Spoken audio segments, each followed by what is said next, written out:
Sampai sekarang pun kadang saya masih tak faham dan saya pun tak percaya yang ada lagi orang jenis kalau pergi kenduri ke ataupun pergi majlis makan-makan kenduri yang dijemput, dia pergi tapau. Dia bungkus pula tu lauk-lauk yang dihidangkan, yang disediakan oleh tuan rumah.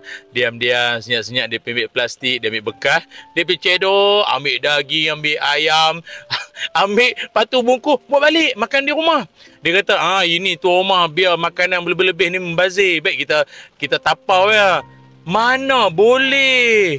Mana boleh tapau makanan-makanan kenduri kalau tak mendapat izin dari tuan rumah? Kalau tuan rumah izinkan, dia kata ambil.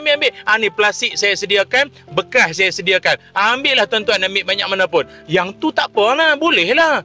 Tapi kalau tuan rumah tak izinkan dan cedok, buat tak tahu balik macam tu ya. Ya Allah, jadi haram nanti. Batu dalam Quran Allah Ta'ala sebut apa? A'udzubillahi minasyaitanirrajim wala ta'kulu amwalakum bainakum bil batil.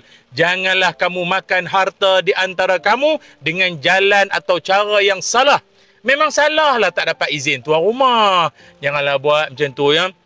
Satunya maruah kita, malu kita, perangai-perangai macam tu satunya. Dan agama melarang daripada mengambil harta orang tanpa keizinan.